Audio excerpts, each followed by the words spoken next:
Hello friends, welcome to my steno classes. आज की dictation Arihant Nibandhmala से ली गई है, जिसका विषय है अशोक महान। डिक्टेशन की गति रखी गई है 100 शब्द प्रति मिनट। डिक्टेशन स्टार्ट होगी 3 सेकंड बाद। स्टार्ट। भारत के इतिहास में एकमात्र अशोक ही ऐसे शासक हैं जिनकी नीति से भारतीयता का अन्य देशों में भी प्रचार हुआ, घृणा के स्थान पर सहृदयता विकसित हुई, सहिष्णुता और उदारता को बल मिला, बर्बरता के कृत्यों से भरे हुए विश्व इतिहास को एक नई दिशा का बोध हुआ तथा जिन्होंने न केवल मानव की वरन जीव मात्र की भी चिंता की।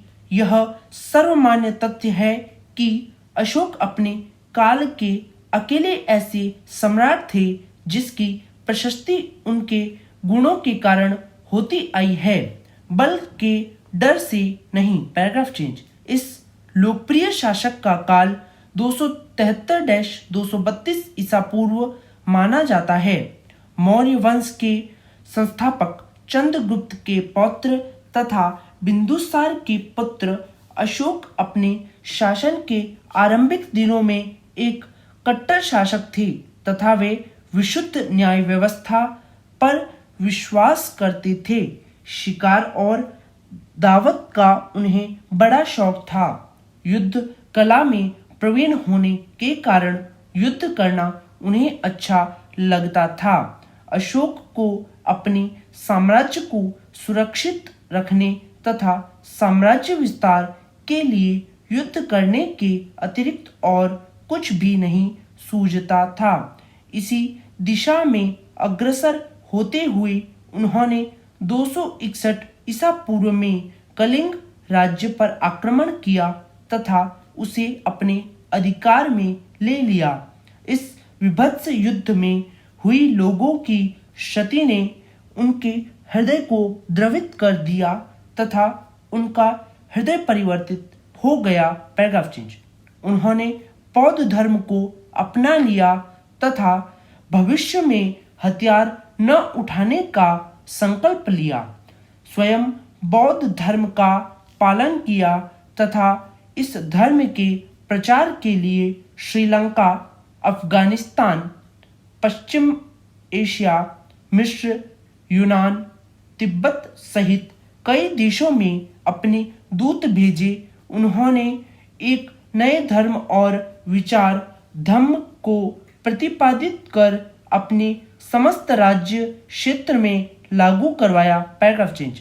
सिंहली अनुश्रुतियों, दीपवंश और महावंश के अनुसार अशोक को अपने शासन के 14वें वर्ष में निग्रोथ नामक भिक्षु ने बौद्ध धर्म का उपदेश देकर अत्यधिक प्रभावित किया।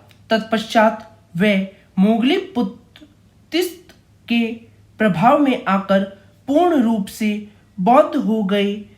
उपगुप्त नामक भिक्षु ने अशोक को बौद्ध धर्म में दीक्षित किया। Paragraph change. सम्राट अशोक का धम्म केवल धर्म या धार्मिक व्यवस्था नहीं है, अपितु एक नैतिक व्यवस्था तथा एक सामान्य आचार संहिता है जो कि सभी धर्मों का एक समान मिलन स्थल है। अशोक एक कट्टर बौद्ध होते हुए भी धार्मिक मामलों में सहिष्णु थे तथा सभी धर्मों की मूल एकता में विश्वास करते थे। उनके शासन के दौरान धम्म के प्रचार के लिए साम्राज्य के विभिन्न क्षेत्रों में शिलालेखों तथा स्तंभ लेखों की स्थापना की गई। धम्म महामात्रों की नियुक्ति की गई। महामात्र प्रत्येक 5 वर्षों के अंतराल पर धम्म यात्रा करते थे। Paragraph change. अशोक ने अनेक जन कल्याणकारी कार्य और प्रशासनिक सुधार किए। इन कार्यों में मनुष्यों और पशुओं के लिए चिकित्सालय खोलना, जड़ी बूटियों, कंदमूल और फलों सहित औषधीय पौधों के संवर्धन के लिए वानस्पतिक उद्यान लगवाना, यात्रियों और पशुओं की सुविधा के लिए सड़कों के किनारे कुएं खुदवाना, स्त्रियों के कल्याण के लिए तथा उनमें धर्म प्रचार के लिए स्त्री अध्यक्ष महामात्रों की नियुक्ति करना आदि शामिल हैं।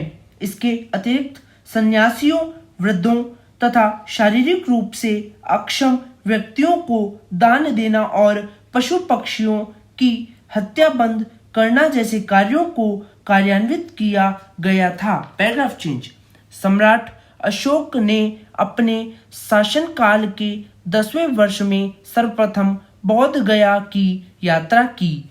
इसके पश्चात अपने राज्याभिषेक के 20वें वर्ष में लुम्बिनी की यात्रा की थी तथा उस ग्राम को कर मुक्त घोषित कर दिया।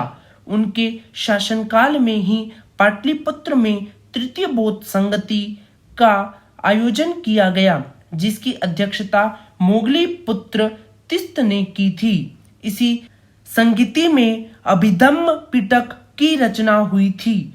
अशोक की सबसे बड़ी विशेषता यह थी कि उन्होंने अपने जीवन के अंत तक केवल धर्म के बल पर साम्राज्य को एकता के सूत्र में बांधे रखा।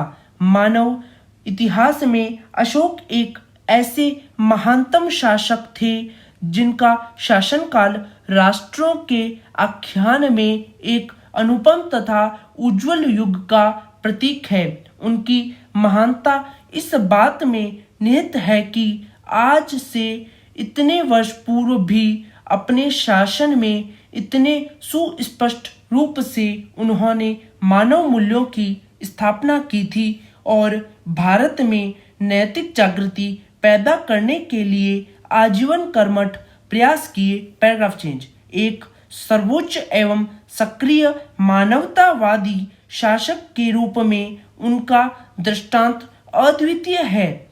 अनेक विद्वानों ने अशोक की तुलना विश्व इतिहास की विभूतियों Constantine, Antonius, Akbar, Saint Paul, Napoleon तथा सीजर के साथ की है। H.G.